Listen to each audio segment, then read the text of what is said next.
چونکہ ہمارا آج کا یہ پروگرام جو ہے بچوں ہی کے شاعر کے حوالے سے ہے، اور بچوں کی شاعری کے حوالے سے ہمارے کئی شعراء ہیں جن کا نام ہے. بہت مختصر کروں گی اس بات کو میں. اور اس کا مقصد صرف یہ ہے کہ ہمارے شعراء جو نئے آنے والے ہیں، نئی نسل کے جو شعراء ہیں، وہ بھی اس بات کی طرف توجہ دیں کہ صرف غزل ہی نہیں بلکہ مختلف اور بھی ہماری اصناف ادب ہیں جن پر ہمیں کام کرنا چاہیے.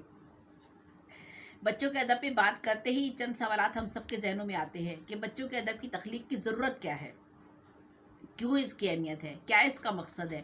بچے ہماری زندگی کا لازمی جز ہیں. ان کے بغیر زندگی کا اور زندہ رہنے کا فلسفہ بے معنی نظر آتا ہے. ان کے دم سے ہی کائنات کی تمام خوبصورتی ہے اور بہار ہے. بچوں سے قیمتی نعمت اور گوہر دنیا میں کوئی ہے ہی نہیں، اور اس گوہر کو محفوظ رکھنا ہم سب کی ذمہ داری ہے. آج کے یہ بچے کل قوم کے معمار اور ملک و وطن کی ترقی و خوشحالی کے بلند ترین ستون بنتے ہیں. لیکن یہ صرف اسی وقت ممکن ہے جب بچوں کی تعلیم و تربیت میں والدین، سماج، اساتذہ اور اہل قلم طبقہ اپنا کردار مثبت انداز میں ادا کرتا ہے. بچوں کی متوازن شخصیت کردار سازی اس کی جسمانی اور ذہنی نشو و نما کی بنیاد پر ہوتی ہے. بچوں کے ادب کے ذریعے ایک ادیب بچے کے باطنی یا نفسیاتی نظام اور شخصیت کے مابین یعنی جسم اور دماغ میں ایک توازن پیدا کرتا ہے. ایک سمجھدار شاعر اور ادیب بچوں کی فطرت، عمر، نفسیات، رجحانات، معاشرت و ماحول اور اس کی دلچسپی اور اس کی مسرت کے عناصر کو مد نظر رکھ کر بچوں کی ذہنی کی سطح پر جا کر اس کے مزاج، خیال و فکر اور ذہن کے مطابق ادب تخلیق کرتا ہے. دور حاضر میں ہمارے ماحولیات اور روایت و اقدار میں جس تیزی سے تبدیلیاں رونما ہوئی ہیں وہ بھی بچوں اور نسل نو کو ذہنی کشمکش میں الجھا کر رکھ دیتی ہیں. مغربی کلچر و تہذیب کی الغار نے بچوں کی عادات، غذائیات، ملبوسات، فیشن اور رہن سہن کو متاثر کیا ہے. Chhota Bheem, Tom and Jerry, Barbie doll, Hanuman, Ninja boy دیکھ دیکھ کر ہمارے بچے اپنی ثقافت سے دور ہو گئے ہیں. ویژول میڈیا یعنی الیکٹرانک میڈیا، سوشل میڈیا اور D V D, touch cell, video game, T V, computer, internet کی موجودگی میں صحت کے بچوں کو پرنٹڈ ادب کی طرف راغب کرنا ایک انتہائی مشکل ترین چیلنج بن گیا ہے. پرنٹ میڈیا تیزی سے ڈیجیٹل میڈیا میں تبدیل ہو رہا ہے. نصابی اور غیر نصابی کتب جن میں بچوں کے ادبی رسائل شامل ہوتے ہیں وہ بچوں کی ذہن سازی میں ایک اہم کردار ادا کرتے ہیں. پاک و ہند کے بہت سے رسائل ہیں، پھول ساتھی بہت سے نکلتے تھے، گو جگنو، انوکھی پہیلیاں، میں تفصیل میں نہیں جاؤں گی. ان سارے رسائل نے بچوں کی اخلاقی اور دینی تربیت کا بہت اہتمام کیا ہے، اور آج بھی جو لوگ بچوں کے لیے ادب تخلیق کر رہے ہیں وہ بھی بچوں کی ذہنی اور اخلاقی تربیت میں اہم کردار ادا کر رہے ہیں. علامہ اقبال نے جو طفلی ادب تخلیق کیا اس میں بچوں کو خدا شناسی اور خدمت انسانیت کی طرف مائل کیا. لب پہ آتی ہے دعا بن کے تمنا میری، زندگی شمع کی صورت ہو خدایا میری. اسماعیل میرٹ نے بچوں کے لیے جو بہترین ادب تخلیق کیا. صوفی تبسم، میسر بدایونی، مائل خیربادی، ڈپٹی نذیر احمد، محمد حسین آزاد، اس طرح بے شمار نام ہیں. اور دیگر جہاں تک راک الحروف زیبنسا زیبی یعنی میرا تعلق ہے تو میں نے بچوں کے 3 شعری مجموعے تخلیق کیے ہیں جن میں چاند ستارے آسماں، پھول کلیاں خوشبو، کہکشاں در کہکشاں، اور میں اس کی تفصیل میں اب نہیں جاتی.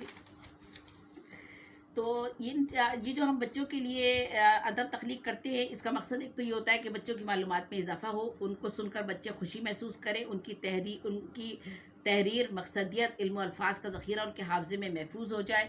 ایک بچوں کے ادیب کی یہی خوبی ہوتی ہے کہ وہ سہل اور عام فہم زبان میں خوبصورت انداز سے نثر ہو یا نظم اس کے ذریعے بچوں کی تہذیبی اور ثقافتی اور اخلاقی طور پر اور ان کے کرداری طور پر تربیت کرتا ہے.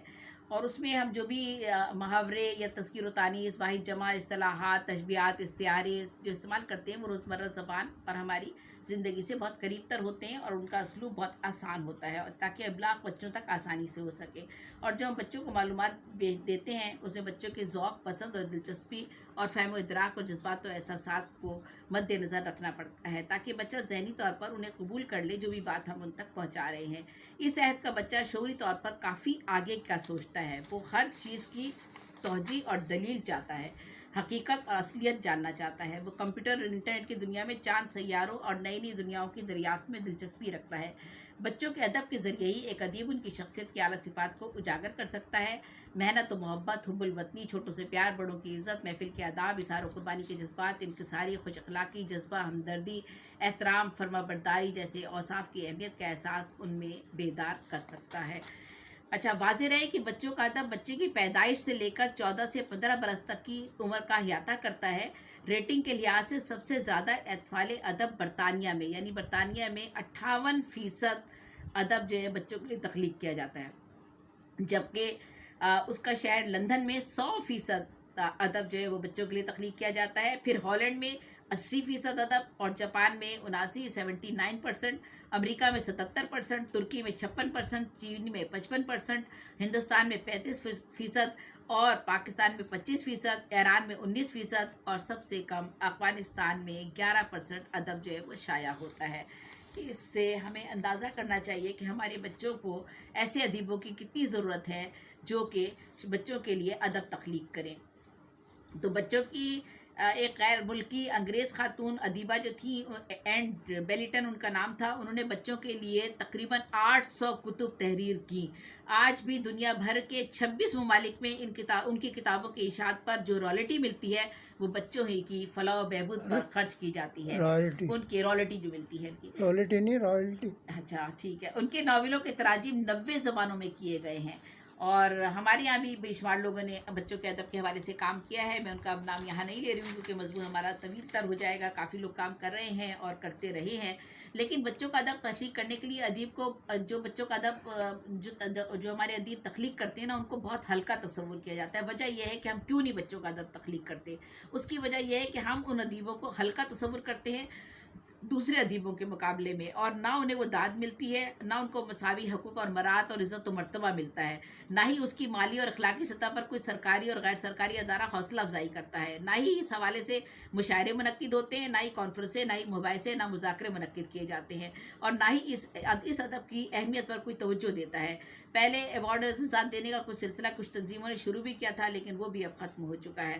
پھر اس کے علاوہ پبلیشر کی قوت برداشت سے باہر ہے کہ وہ بچوں کے لیے ایسے رسائل نکالے جو کہ بچوں کے کام آ سکیں. تو یہ ساری چیزیں جو ہے وہ اس ادب کے فقدان کا سبب ہے.